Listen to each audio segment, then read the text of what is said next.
Hello folks, I'm Alex, this is Alex Unabridged, and these are my thoughts on the Martian Chronicles by Ray Bradbury.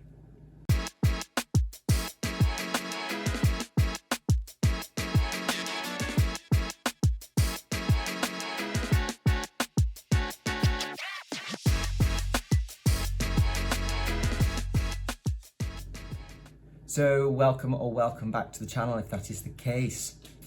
Time for some more of my thoughts on some classic sci-fi as part of my science fiction for the Somewhat Hesitant project, where I'm reading loads of different sorts of sci-fi, but at the moment we are in the proper classic stuff, the ABCs of science fiction, and this week it's time for the B of Ray Bradbury and the Martian Chronicles, this one here. This was first published in 1951. And it's a short story collection that charts the colonisation of Mars by humans over a span of almost 30 years, so from 1999 to 2026, which is, you know, kind of strange in itself considering we're in 2024 now. So through a series of interrelated / interconnected stories, or vignettes even, some very short bits in here. Bradbury's sort of bleak but beautiful writing, I would say, tells of the difficulties and the failures of the first exploratory expeditions to Mars, how humans eventually succeed in colonising Mars, and the conflicts between human newcomers and the indigenous Martian population. And it explores through these stories a whole host of like political, sociological and philosophical themes. So there's your basic rundown of it. So what did I think then? This is a really mixed bag, this one.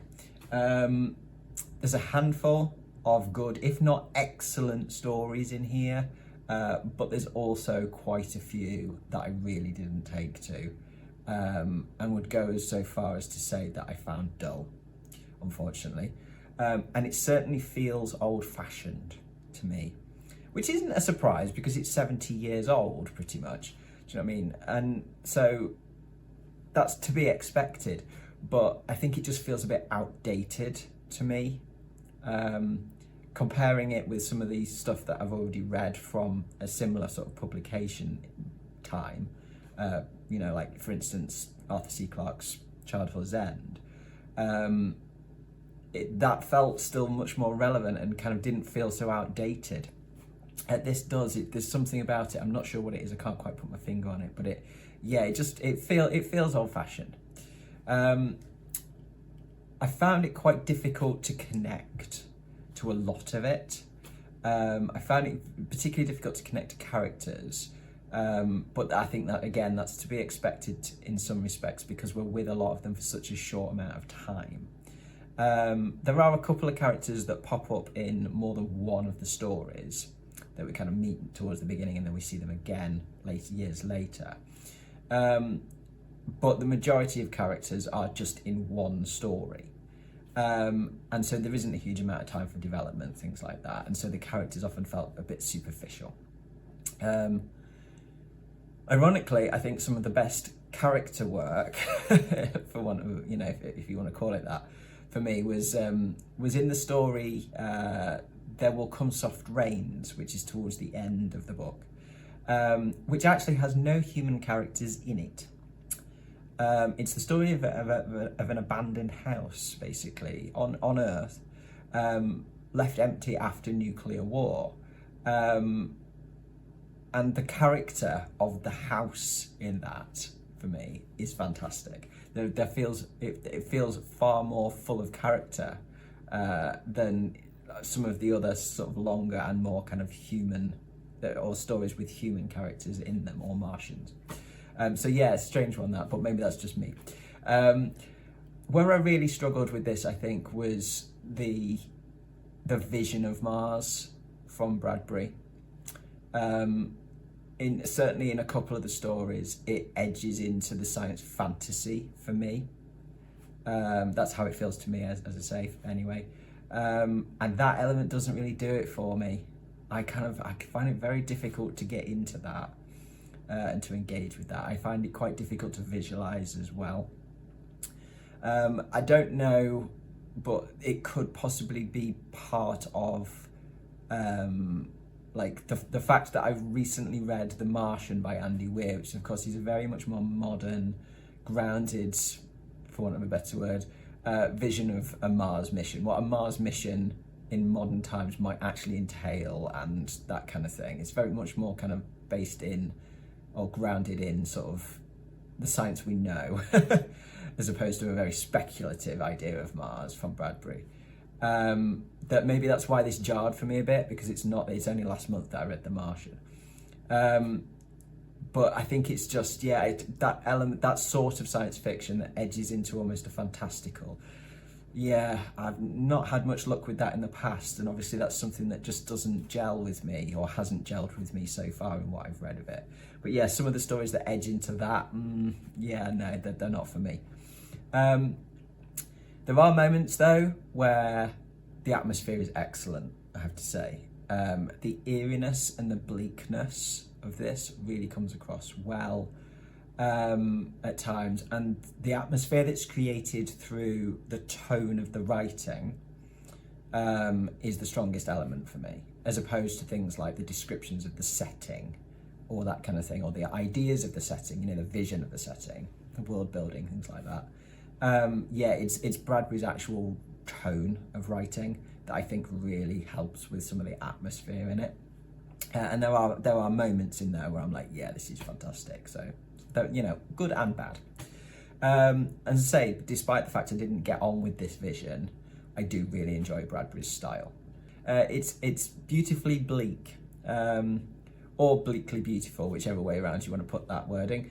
I think there's definitely a clear authorial voice that runs throughout it.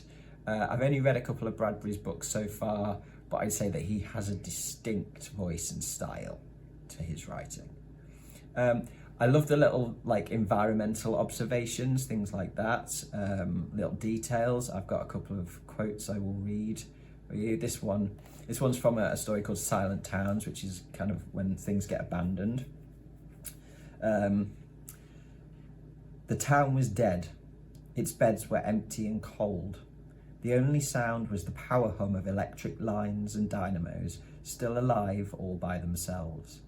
Water ran in forgotten bathtubs, poured out into little living rooms and onto porches and down through little garden plots to feed neglected flowers. In the dark theatres, gum under the many seats began to harden with tooth impressions still in it. I really like that little kind of description, these little details, especially the bit about the gum in the theatres with the tooth impressions. The description of some of the sci-fi elements and ideas, things like that, I like those ideas and I like the description of them. Again, like this one is from the story I've already mentioned about the abandoned house, There Will Come Soft Rains. Out of the warrens in the wall, tiny robot mice darted. The rooms were a crawl with the small cleaning animals, all rubber and metal. They thudded against chairs, whirling their mustached runners, kneading the rug nap, sucking gently at hidden dust. Then, like mysterious invaders, they popped into their burrows. Their pink electric eyes faded. The house was clean. So I these little robot mice. For some reason it makes me think of Cinderella. But this is a house that's empty because everybody's been killed in a nuclear war. So it's like there's a strange kind of juxtaposition in some of that stuff in that story. That story I think was probably one of my favourites. And then sometimes just the rhythm of the prose. I think there's a lot of passages where the rhythm of Bradbury's writing really kind of I love. Particularly something like this very small little vignette called The Old Ones, which describes or tells of how the older people from Earth were the last ones to go to Mars. I'm going to read the whole thing of this because it's two very short paragraphs, but I really like the kind of the rhythm, the word choice, etc. of the prose. And what more natural than that, at last, the old people come to Mars, following in the trail left by the loud frontiersmen, the aromatic sophisticates, and the professional travellers and romantic lecturers in search of new grist. And so the dry and crackling people, the people who spent their times listening to their hearts and feeling their pulses and spooning syrup into their wry mouths, these people who had once taken chair cars to California in November and third-class steamers to Italy in April, the dried apricot people, the mummy people, came at last to Mars. I really like that. I really like that writing style, that rhythm. It just feels really pleasing to me. So I do really like Bradbury's style. I think all of the stories in this kind of hang together well, despite not liking quite a lot of them, in terms of, you know, how they really kind of give you this timeline, this overarching story of this 30-year period. I think that works. But as I say, it's a mixed bag in terms of how I like the individual stories. But there are some standout ones that I really, really, really liked. But unfortunately, there are quite a few of the other longer stories in this that just didn't capture me at all, or were kind of actually off-putting, I guess, for me, where I just kind of, I don't like this. And because it was a little bit long, none of them are really long, but because they were a little bit longer, they definitely felt like more of a trudge. And certainly when you got more, you know, several stories in a row where I was just a bit like, oh, you know, so that it did feel like hard work at times. The plot of both individual stories and the overarching plot of the collection felt well constructed in terms of that particular element of storycraft, but perhaps just not for me, I think, overall. I can appreciate a lot of the stuff that's in here, especially in terms of like the themes and the ideas at play, even if I can't necessarily get on board with the setting or, you know, the kind of the plot of an individual story. Bradbury weaves in a lot of different things in here. There's a lot to talk about, a lot to think about. There's a lot, as you would expect, I think, about colonialism in this. There's also, you know, commentary on capitalism, and particularly sort of mid-20th century American sort of capitalism. The spectre of nuclear war plays a big part. There are more sort of philosophical themes explored as well, theology and religion, manipulation through memory and nostalgia. That's explored kind of more in the story, which one was it? The Third Expedition. That I thought that was really well done. There's, you know, explorations of loneliness, of grief, stories such as The Long Years and The Martian, I think, do really well looking at elements of grief and loneliness. And they were some of my favourites. The overall idea that comes across is that of humanity's constant ability to destroy everything it touches. I think Bradbury's view here feels quite bleak, quite hopeless. It doesn't feel like he had a huge amount of faith in humanity as a whole, you know. But there are characters throughout who represent that hope, some hope at least. And the book does end with kind of a sliver of promise for the future. So it's not all complete doom and gloom, but it is generally, I would say, quite a bleak vision. So in terms of my enjoyment then, as I say, it's a really mixed bag on this one. That handful of stories that I liked, I really liked. And I will go back and I will reread those because there's some writing in there that I really value. But a lot of it I did feel like was a trudge. And just because of the way that it was ordered in terms of the stories that I liked and didn't like, the pacing was quite off for me. It did just feel like it was harder work than it should have been, really. So to go to my ratings then, I'll pop up my ratings on screen and just talk you through them. We've got, for characters, I've given this a 4. So I didn't really feel much connection to the characters that much. They were kind of there just have a purpose to discuss the ideas, etc. Atmosphere gets a 7 because there was plenty through the tone of Bradbury's writing. I thought that was the really successful part.